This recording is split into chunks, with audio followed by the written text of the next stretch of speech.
Every word we say is a magic spell.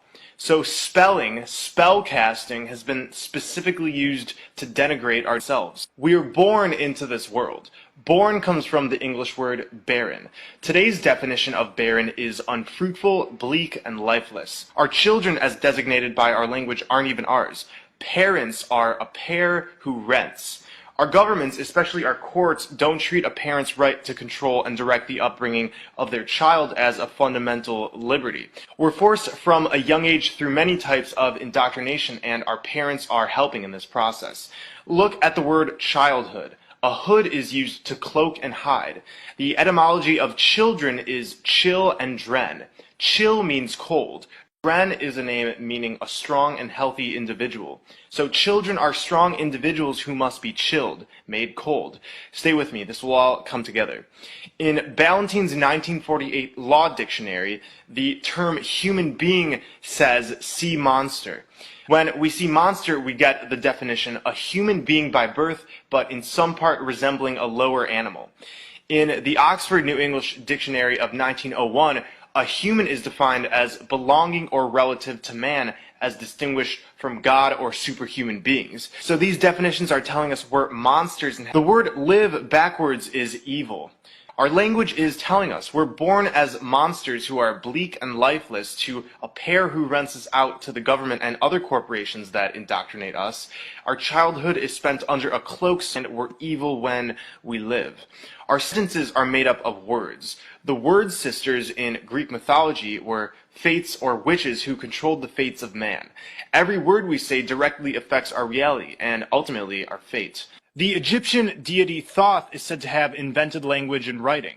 The original purpose was to use words for magic. The words write and write are pronounced the same. A rite is a ceremony or ritual. Whenever we're writing with words or speak, we're initiating a ritual. Books contain chapters. A chapter often refers to a sect of a secret society or religious order. To page someone is to summon them. Pages in books made of words are summoning things to enslave or imprison our souls. The word grammar comes from the French word grammaire or grimoire. Grimoires were ancient magic books which contained instructions to summon demons. We wake up each morning. A wake is a funeral party held for the dead. At the beginning of each day, we say to each other, "Good morning." Mourning is what you do when you're sad for the loss of someone or something, by calling it a good morning. It's pretty masochistic if you ask me. We then go to work at our occupation. When we occupy something, it can mean being occupied by a military force, like in war. Many occupations are focused on money and the dog-eat-dog mentality.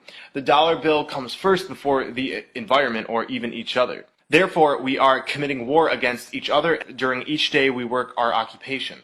We are the military occupiers. An urn is for the ashes of the dead. For the average 9-to-5 worker, it would have to be one of the weekdays in order to earn a living. I agree, you would have to be in a weekdays to earn a living. During the week, we become weaker and weaker until finally it's the weekend, and we have become weakened. Somebody or something who is weakened has no power. And during the weekend, many of us turn to drink alcohol. Alcohol comes from the Arabic word al-kul, which is a body-eating spirit. It's also the source of the word ghoul. We drink booze or booze. Booze are synonymous with spirits who scare you, but what can you expect when you're drinking spirits? Alcohol has always been a medium for entities to flow through, and the effects in part demonstrate this.